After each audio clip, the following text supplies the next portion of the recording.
Assalamualaikum warahmatullahi wabarakatuh. Oke, salam berjumpa lagi dengan teman-teman semuanya. Hari ini kita akan membahas materi selanjutnya terkait dengan pembiayaan bagi hasil, tapi sekarang adalah musyarakah. Kalau kemarin kita sudah membahas mengenai mudharabah, nah sekarang kita akan membahas terkait pembiayaan musyarakah. Nah, kompetensi yang diharapkan di dalam mata kuliah ini adalah teman-teman mampu memahami tentang konsep pembiayaan musyarakah dan juga mampu menganalisis secara sederhana ya tentang pembiayaan musyarakah. Nah, apa pembiayaan musyarakah itu? Pembiayaan musyarakah itu adalah akad kerjasama atau antara dua pihak atau lebih untuk melakukan kegiatan usaha. Masing-masing pihak berkontribusi dana sesuai porsi yang disepakati. Nah, jadi bedanya dengan mudharabah, kalau mudharabah kemarin itu kan 100% dana itu dari sohibul mal atau dalam hal ini bank. Kemudian pelaku usahanya itu adalah nasabah. Tapi kalau di dalam pembiayaan musyarakah ini modalnya itu ada sharing modal. Jadi baik itu dari bank dan nasabah, mereka sharing modal seperti itu. Sehingga kalau ada keuntungan atau kerugian, maka bisa dibagi secara proporsional, nah, sesuai dengan kesepakatan bersama. Nah, jenis musyarakah itu ada dua, syirkah al-milk dan syirkah al-uqud. Nah, kalau syirkah al-milk atau syirkah kepemilikan, jadi musyarakah itu timbul karena warisan, wasiat, atau misalkan kondisi lain yang mengakibatkan terjadinya kepemilikan aset oleh dua orang atau lebih. Keuntungan dari pengoperasian aset ini dibagi berdasarkan kesepakatan bersama, itu syirkah al-milk. Nah, kemudian kalau syirkah al-uqud yaitu hasil suatu kesepakatan dari dua orang atau lebih gitu ya, untuk mengadakan kerjasama terkait usaha. Nah, masing-masing memberikan kontribusi modal dan sepakat untuk membagi keuntungan atau kerugian secara bersama. Bagaimana rukun dan syaratnya? Nah, yang pertama adalah rukunnya para pihak yang bersyirkah. Kemudian baik nasabah atau bank, berarti seperti itu ya. Yang kedua, porsi kerjasamanya, berapa persen porsi untuk nasabah, berapa persen untuk bank. Kemudian proyeknya apa atau usahanya itu apa yang akan dikerjasamakan atau masyru'nya itu apa. Yang keempat, ada sighot atau ijab dan qabul. Yang kelima, ada prosentase atau nisbah bagi hasil. Nah, syaratnya adalah satu, benda atau apapun itu ya, aset itu harus dinilai dengan uang.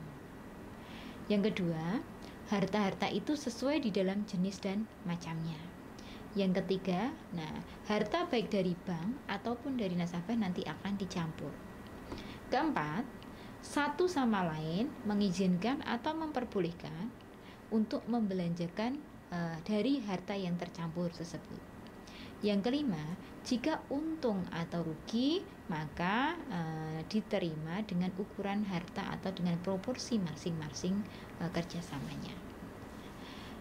Bagaimana landasan hukum atau ketentuan dan fatwa terkait pembiayaan musyarakah? Yang pertama adalah fatwa nomor 8, fatwa DSN nomor 17, kemudian fatwa nomor 43, kemudian ada peraturan Bank Indonesia ya nomor 9, PBI nomor 10, sama di surat edaran Bank Indonesia nomor 14. Bagaimana aplikasi pembiayaan musyarakah di perbankan? Yang pertama tadi ya sudah dijelaskan bahwa musyarakah itu akad kerjasama. Dalam hal ini berarti masing-masing pihak, baik itu bank ataupun nasabah, harus menyertakan dana sesuai dengan porsi yang disepakati. Kemudian usahanya itu akan dipercayakan kepada nasabah. Yang kedua, selaku pengelola, maka nasabah itu wajib menyampaikan laporan secara berkala atau periodik terkait dengan perkembangan usaha nasabah. Nah, bank juga bisa melakukan intervensi terhadap kebijakan usaha, karena tadi ya bank punya hak ya, punya hak sama-sama sharing tadi. Yang ketiga, keuntungan itu akan dibagi berdasarkan nisbah yang disepakati. Nah, pada akhir kerjasama, maka nasabah itu harus mengembalikan modal usaha kepada pemilik dana. Jadi tergantung tadi ya, dana yang kontribusikan berapa, maka di akhir kesepakatan, di akhir jatuh tempo, nanti dana modal tadi harus kembali ke masing-masing pemilik. Nah, bila rugi bagaimana? Bila rugi atau gagal, maka akan dipikul bersama secara proporsional. Nah, selanjutnya bagaimana prinsip pembiayaan musyarakah? Yang pertama, proyek atau kegiatan usaha yang akan dikerjakan bersifat visible dan tidak bertentangan dengan syariah. Nggak boleh haram, nggak boleh maghrib ya, mesir, goror, dan lain sebagainya, riba, nggak boleh. Yang kedua, pihak-pihak yang turut bekerja sama di dalam musyarakah itu bisa berupa uang tunai atau aktiva non kas gitu ya, atau dana yang terhimpun bukan lagi milik perorangan tetapi menjadi dana usaha. Yang ketiga, pengelola usaha dapat merupakan pemilik modal atau yang ditunjuk oleh pemilik modal. Keempat, pemilik modal bisa melakukan intervensi atas kebijakan usaha. Kelima, bagi hasil didasarkan atas porsi kontribusi. Keenam, laporan bagi hasil maka harus disampaikan oleh nasabah termasuk dengan realisasi bagi hasil atas objek pembiayaan tersebut.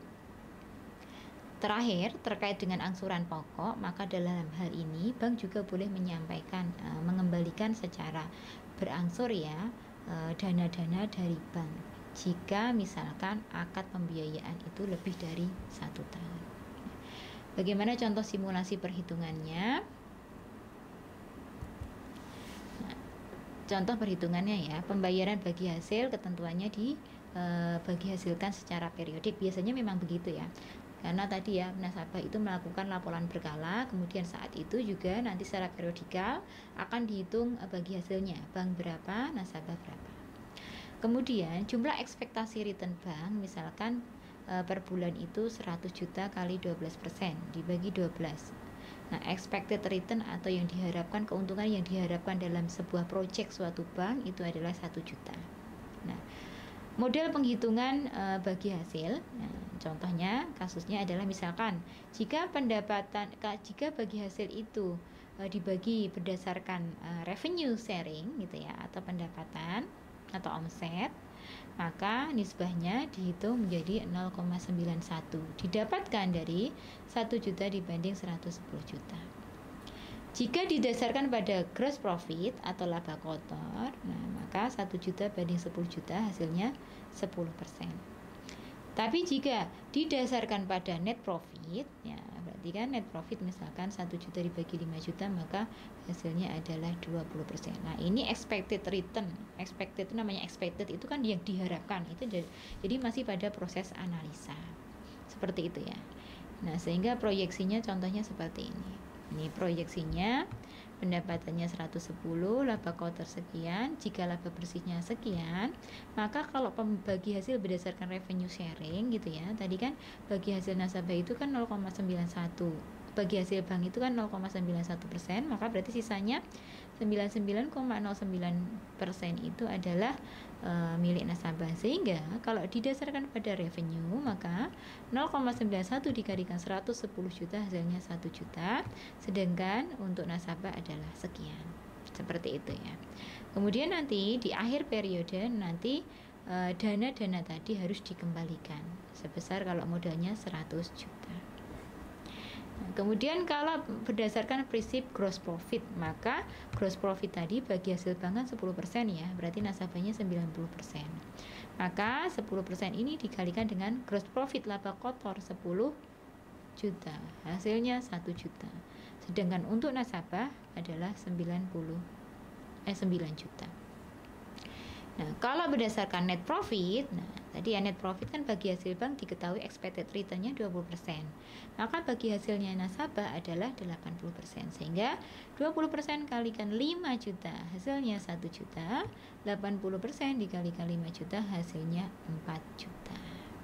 Nah, baik, mungkin seperti itu ya penjelasan materi kita hari ini terkait dengan definisi, landasan hukum, aplikasi produk, dan simulasi perhitungan bagi hasil secara sederhana. Kalau ada diskusi nanti kita bisa sampaikan di forum atau di my class. Terima kasih atas kehadiran dan atensi teman-teman semuanya. Kita tutup dengan membaca doa dan kafaratul majlis bersama-sama.